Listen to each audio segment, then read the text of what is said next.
and I know I'm breaking in on your regular agenda, but since we have our meeting next door and I saw that you were here, I couldn't resist. Let me just say a couple quick things and then take maybe questions for 1 or 2 minutes. But first of all, what you're trying to do is unbelievably important.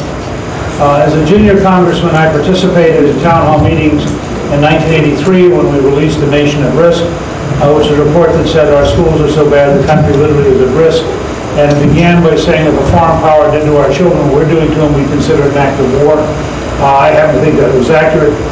In 2001, I participated in releasing a 3-year study called the Hart-Rudman Commission, which I had helped create with President Clinton. We spent 3 years looking out to 2025 in national security. It's the most comprehensive national security review since 1948. And we said the greatest threat to America, this is in March of 2001, the greatest threat to America is a weapon of mass destruction going off in an American city, probably from a terrorist. We said the second greatest threat to the United States is the failure to modernize math and science education and to invest in science. And we went on to say it is a greater threat than any conceivable conventional war. So I'm here 26 years after I participated in A Nation at Risk, and 8 years after we released our own commission to say that we have not even begun the scale of change we need.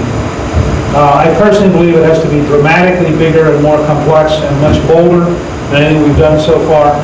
So I'm going to give you 3 or 4 quick ideas of what we're looking at. First of all, if you have not seen it, I want to encourage you to get 2 Million Minutes. And you can find it at a website called 2mminutes.com. 2 Million Minutes is a movie made by a health entrepreneur who wants, it turns out 2 Million Minutes is 4 years of high school. And so this movie takes 2 Indian high school students, 2 Chinese high school students, and 2 American high school students. And at the end of the film, you understand that we are a country which is aggressively preparing for the 1956 Olympics.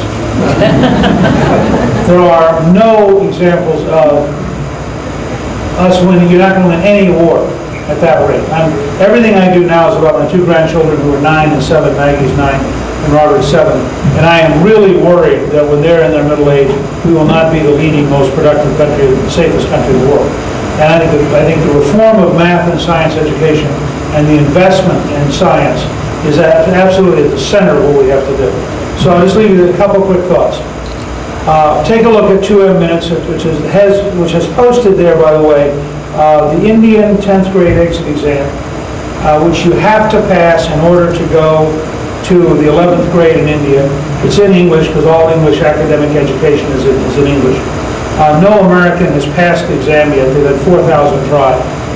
Because by the end of the 10th grade, Indian students have had 4 years of physics taught by a physics major.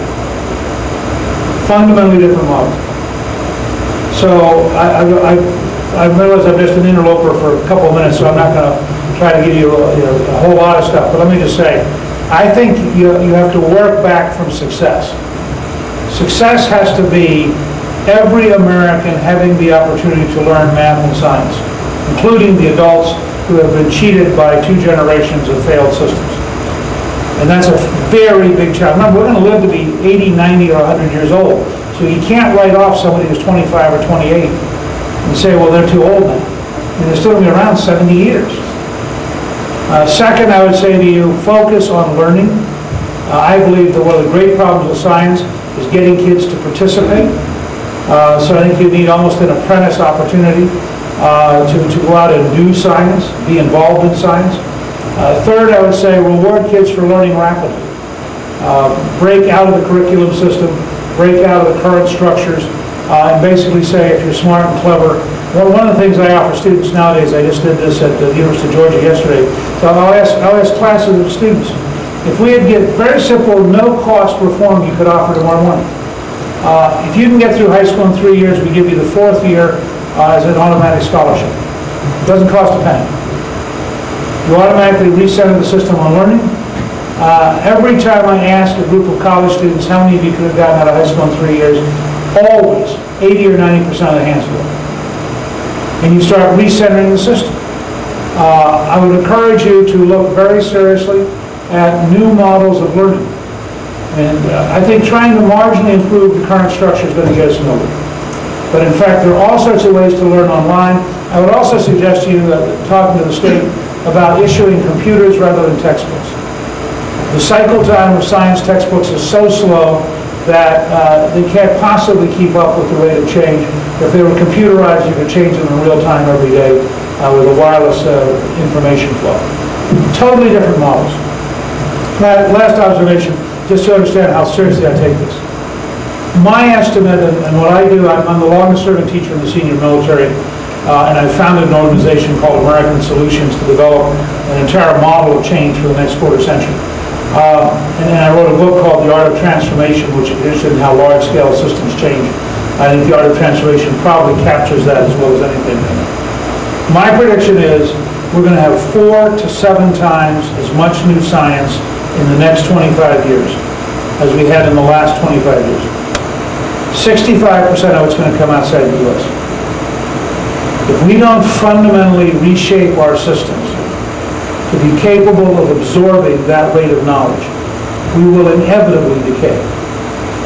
Getting that across so that people understand this is not a marginal change, this is life and death. And getting across that if you don't understand anything about science, you don't understand how everybody's going to worry about jobs. The future of jobs is not shovel-ready, government-subsidized jobs. The future of jobs is science and technology-based fundamental breakthroughs and improvement that lead us to dramatic new things. And my closing comment, next door at the Center for Health Transformation meeting, we just launched a week ago the Alzheimer's Study Group, which I strongly recommend you look at. What we said was, with 3 Nobel Prize winners and 125 neuroscientists, we believe by 2020, with the right approach, we could eliminate people getting Alzheimer's.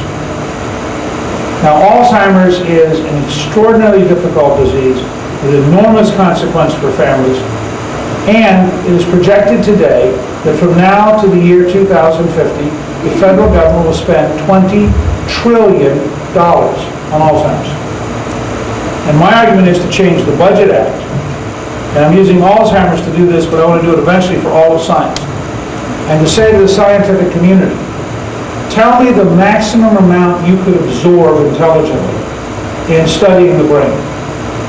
Because if you've already got a $20 trillion cost sitting out here, you could afford a pretty large investment if it eliminated part of the cost.